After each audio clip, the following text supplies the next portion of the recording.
নমস্কার বন্ধুরা, welcome to my channel. আজকের এই ভিডিওটি তাদের জন্য যারা ওয়েস্ট বেঙ্গল পুলিশ কনস্টেবলের পরীক্ষায় পাস করেছে এবং শর্টলিস্ট হয়েছে ফর পিএমটি মানে physical measurement test and PET physical efficiency টেস্টের জন্য। তো দেখুন, আমার সামনে একটি অ্যাডমিট কার্ড আছে যার পিএমটি এবং পিইটি আগামী 13/1/2026 থেকে শুরু হচ্ছে। টাইম অফ রিপোর্ট হচ্ছে 7টা AM, মানে সকালে 7টার দিকে রিপোর্ট আছে।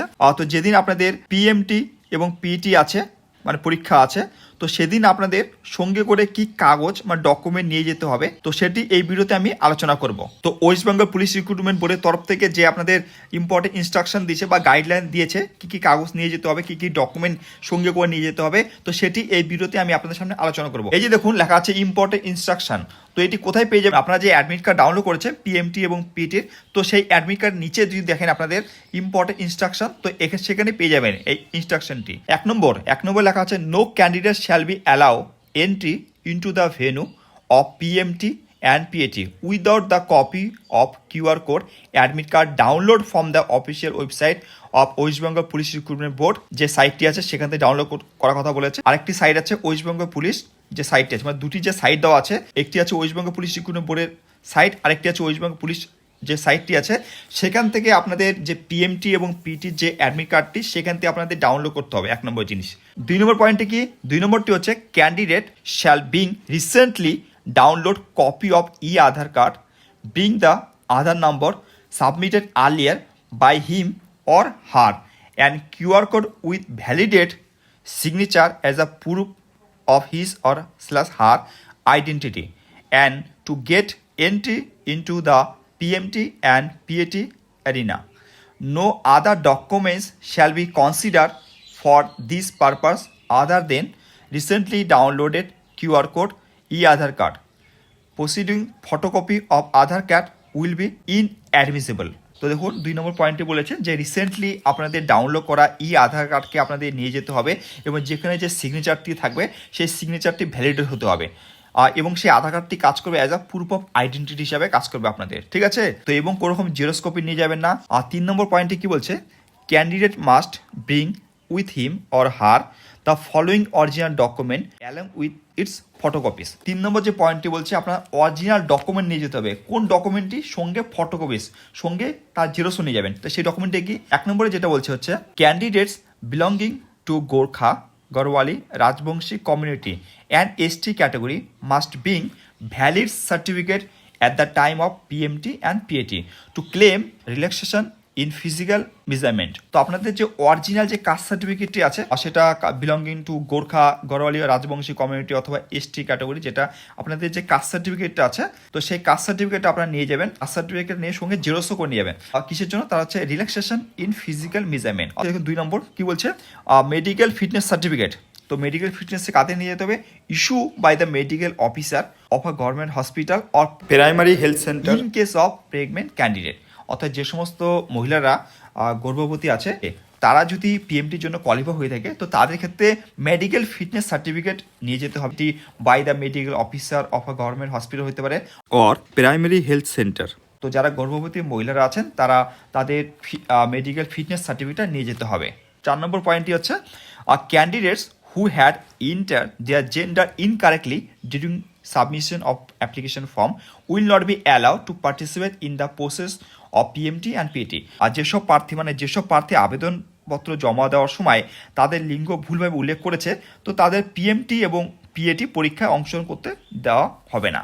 আর 5 নম্বর বলছে pregnant candidates will not be allowed to take part in PMT/PAT process unless they produce medical fitness certificate as per 2 column number 2 এ 2 নম্বর যেটি বলে দেওয়া আছে। যারা গর্ভবতী মহিলা আছে তাদেরকে অ্যালাউ করবে না টু পার্টিসিপেট করতে, অংশগ্রহণ করতে পিএমটি পিরিয়ডের জন্য, আনলেস যতক্ষণ না পর্যন্ত দে প্রডিউস মেডিকেল ফিটনেস সার্টিফিকেট। যদি তারা মেডিকেল ফিটনেস সার্টিফিকেট না দেয়, গর্ভবতী মহিলা যারা আছে তাদেরকে পিএমটি এবং পিটির জন্য অ্যালাউ করবে না। 6 নম্বর পয়েন্ট হচ্ছে this admit card is issued provisionally based on the presumption that the candidate has filled out the application form correctly and that the information given by the candidate regarding his/her educational qualification, date of birth, nationality, etc. are correct. If at any stage of recruitment it is found that the information given by the candidate is incorrect or suppress his/her candidature will be cancel without recourse to representation. 9 নম্বর বলছে এই admit কার্ডটি স্বাভাবিকভাবে এই অনুমানের ভিত্তিতে জারি করা হয়েছে যে যে প্রার্থী আবেদনপত্রটি সঠিকভাবে পূরণ করেছে এবং তার শিক্ষাগত যোগ্যতা ও জন্ম তারিখ, জাতীয়তা ইত্যাদি সম্পূর্ণ তথ্য সঠিক। নিয়োগের যে কোনো পর্যায়ে যদি দেখা যায় যে প্রার্থীর দেওয়া তথ্য ভুল বা তিনি কোনো তথ্য গোপন করেছেন, তবে কোনো প্রকার অ্যাপিলের সুযোগ ছাড়াই প্রার্থিতা বাতিল করা হবে। 7 নম্বর বলছে আ candidate found unfit at any stage of PMT PAT will not B allow to participate in further selection process. যদি কোনোভাবে আপনার যদি পিএমটি এবং পিইটির মধ্যে আনকোয়ালিফাই হয়ে যান, মানে কোয়ালিফাই যদি নাও করে থাকেন, সেক্ষেত্রে আপনার পরবর্তীকালে আপনাদের কোনো রকম চান্স দেওয়া হবে না বা সুযোগ দেওয়া হবে না পরবর্তীকালে আপনার এই প্রসেসটি কমপ্লিট করার জন্য। 8 নম্বর বলছে only those candidate who qualify in PMT, only those যে সমস্ত ক্যান্ডিডেটরা কোয়ালিফাই করবে ফর পিএমটি, পিএমটি মানে ফিজিক্যাল মেজারমেন্ট টেস্টের জন্য যারা কোয়ালিফাই করবে, শ্যাল বি অ্যালাউ মানে তাদেরই অ্যালাউ করা হবে টু পার্টিসিপেট, তাদেরই অংশগ্রহণ করতে অ্যালাউ করা হবে in the PET physical efficiency টেস্টের জন্য।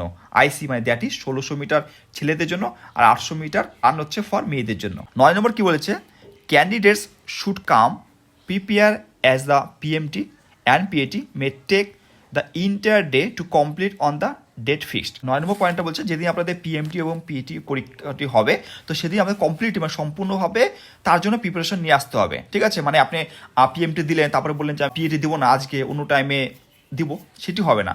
তো যেদিন আপনার পিএমটিটি হবে সেদিনে আপনাদের বাকি যে প্রসেসটি আছে পিইটি সেটি কমপ্লিট করতে হবে। ঠিক আছে, অন্যদিন আপনারা পাবেন না। অথবা দেখুন 10 নম্বর পয়েন্টে যেটি বলেছে no TA/DA is admissible for attending the PMT and PAT. মানে টিএ মানে হচ্ছে ট্রাভেল অ্যালাউন্স এবং ডিএ মানে ডেয়ারনেস অ্যালাউন্স।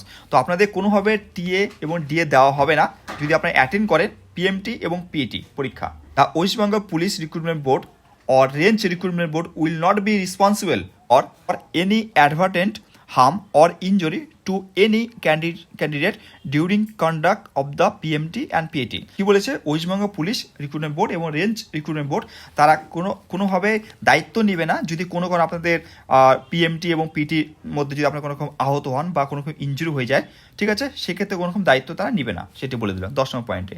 আর দেখুন 11 নম্বর পয়েন্টে কি বলেছে the decision of range recruitment board will be final and binding upon the candidates at any stage of PMT and PAT. A candidate dissatisfied with his/her physical measurement test PMT may appeal in writing before the chairperson of the range recruitment board concerned on the same day or no appeal in this regard will be entered in future। তো এখানে যেটি বলতে যাচ্ছে the range recruitment বোর্ডের তরফ থেকে নেওয়া সিদ্ধান্তই ঠিক আছে ফাইনাল হবে ফর পিএমটি এবং পিএটির ক্ষেত্রে, এবং কোনো কারণে যদি ক্যান্ডিডেট মানে কোনো ক্যান্ডিডেট যদি ডিসস্যাটিসফাই থাকে ফিজিক্যাল মেজারমেন্ট টেস্টের ক্ষেত্রে, ঠিক আছে, সেক্ষেত্রে সে দাবি করতে পারে ওই দিনে দাবি করতে পারে রেঞ্জ রিক্রুটমেন্ট বোর্ডের চেয়ারপারসনের কাছে লিখিত হবে, এবং পরবর্তীকালে সে আর আবেদন করতে পারবে না। তো যদি আপনারা কোনো রকমভাবে ডিসস্যাটিসফাই হন পিএমটি এবং পিএটি ক্ষেত্রে আপনারা আবেদন করতে পারেন। 12 নম্বরটি দেখুন request for change of date and venue of PMT and PAT shall not be entertained. মানে এটা হচ্ছে শারীরিক পরীক্ষা মানে পিএমটি এবং শারীরিক সক্ষমতা পরীক্ষা পিএটি তারিখ ও স্থান পরিবর্তনের কোনো অনুরোধ গ্রহণ করা হবে না। আর 13 নম্বর পয়েন্টে বলেছে result is binding on the outcomes of any legal proceeding.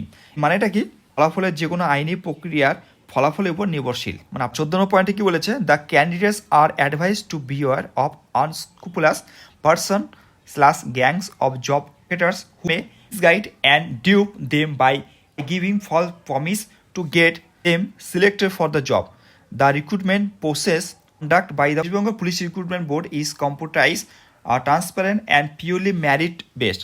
If any candidate is found adopting unfair means, canvassing etc, selection his or her candidature is liable with cancel। 13 নম্বর পয়েন্টে কি বলে 13 নম্বর পয়েন্টে বলেছে প্রার্থীদের অসাধু ব্যক্তি বা চাকরি প্রার্থী চক্রের বিষয়ে সতর্ক থাকার পরামর্শ দেওয়া হচ্ছে, যারা চাকরি পাইয়ে দেওয়ার মিথ্যা প্রতিশ্রুতি দিয়ে তাদের বিভ্রান্ত ও প্রতারিত করতে পারে। পশ্চিমবঙ্গ পুলিশ নিয়োগ বোর্ড কর্তৃক পরিচালিত নিয়োগ প্রক্রিয়াটি কম্পিউটারাইজ এবং স্বচ্ছ। যাই হোক, তো এই সমস্ত বিষয়গুলি ছিল ইম্পর্টেন্ট ইনস্ট্রাকশন ছিল, যেটি আমি মনে করলাম যে আপনাদের সামনে আলোচনা করে দিই। যদি আপনাদের ভিডিওটি ভালো লেগে থাকে তো আমার চ্যানেলকে সাবস্ক্রাইব করতে ভুলবেন না, এবং আপনাদের পিএমটি এবং পিটি পরীক্ষার জন্য অল দ্য বেস্ট।